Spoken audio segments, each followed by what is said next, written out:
pledge allegiance to the flag of the United States of America and to the republic for which it stands, one nation, under God, indivisible, with liberty and justice for all. Each day, millions of children across the United States begin their day by standing, hand over heart, eyes on the flag, and reciting the Pledge of Allegiance. This ritual dominates both public and private schools throughout the nation and has become routine for the vast majority of school-aged students for over a century. However, the current form of the pledge has been around for less than 60 years. The original pledge, composed by Francis Bellamy in 1892, read, I pledge allegiance to my flag of the United Republic for which it stands, one nation, indivisible, with liberty and justice for all. The ritual has endured years of change, ranging from the addition of supplementary phrases to a new salute entirely. For example, the words, "My flag," were replaced with "the flag of the United States of America," so that immigrants would not confuse their loyalties between their birth countries and the U.S. Originally, it was customary for students to hold their right hand out to the flag as a sign of devotion to the nation, resembling the soon-to-come Nazi salute. Expectedly, this ritual was removed immediately following the rise of Nazi Germany and replaced with the hand-over-heart gesture that is in place today.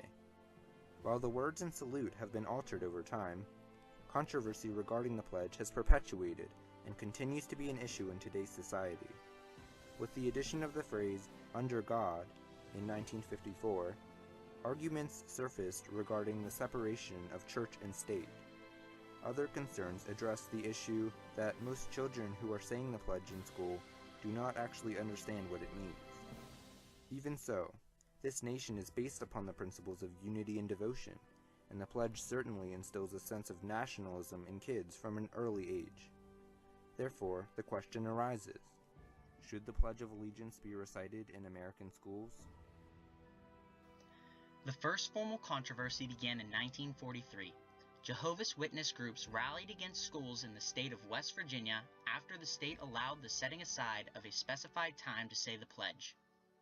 Since the pledge can be seen as an idolization of the nation's flag, the group was outraged that their children were being coaxed into saying it.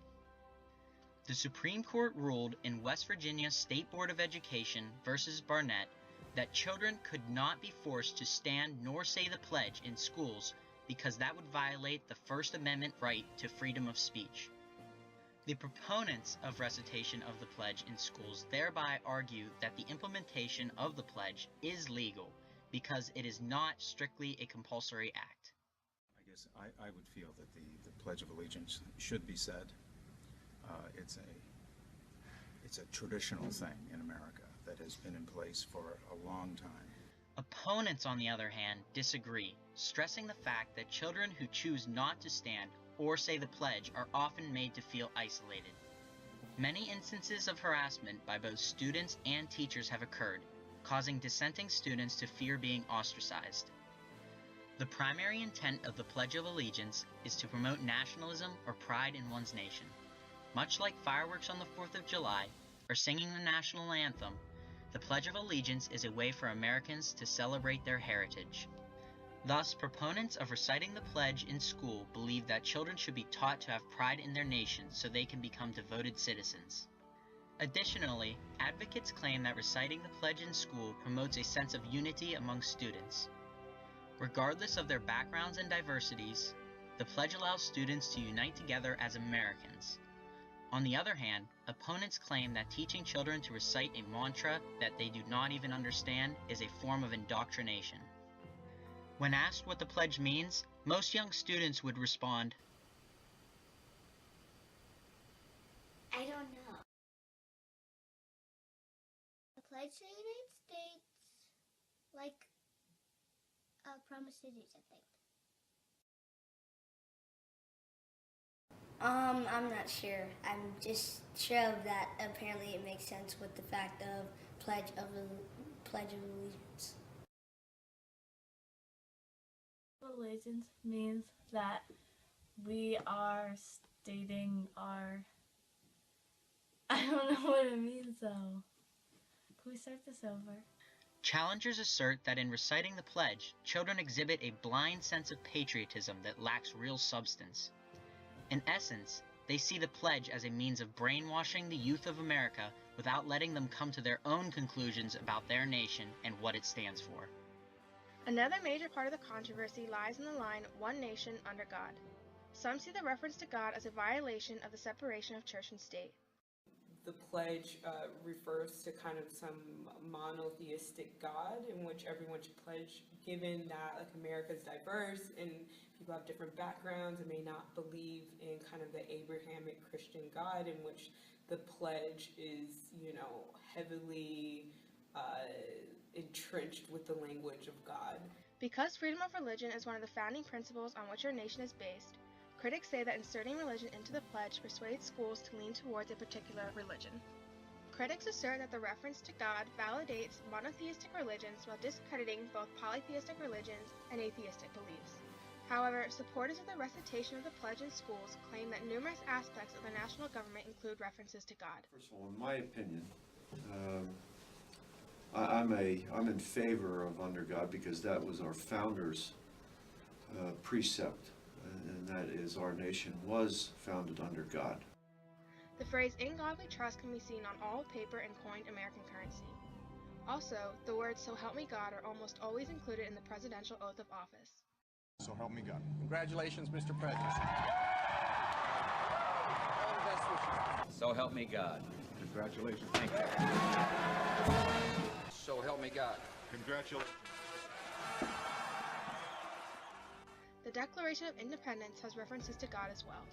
Following the addition of "under God" in the Pledge of Allegiance, President Dwight D. Eisenhower stated, "From this day forward, the millions of our school children will daily proclaim in every city and town, every village and rural schoolhouse, the dedication of our nation and our people to the Almighty." Although there is clear evidence of religious ideas in supposedly secular institutions, such as the government, the Supreme Court remains unclear regarding the separation of church and state, especially in regards to reciting the pledge within the classroom. All things considered, the question of whether or not the Pledge of Allegiance should be said in American schools remains unresolved and heavily debated. The nation's Supreme Court has yet to give a definitive answer on the constitutionality of the pledge, but just in September, the Massachusetts Supreme Court decided to take on a big case on the Under God statement. There's not been a ruling yet for this case, adding to the uncertainty of the future of this issue. Yet, it raises the question, what would happen if the Pledge of Allegiance was taken out of schools? Some answers are quite extreme. You would break the promise, and you wouldn't be American? Then I think the world will become like 2012. Like, people wouldn't understand, and people wouldn't exactly if they did something wrong, they have to be pleased. Otherwise, then they would have a big problem. However, many believe that nothing would really change. On the other hand, many would see this as a poor turn for the country. If the pledge were to be taken out, supporters foresee a decrease in the unification of the country. However, we will not actually know what will happen unless the Supreme Court decides to touch this extremely hot issue and determine for the country how strong our allegiance is to the pledge.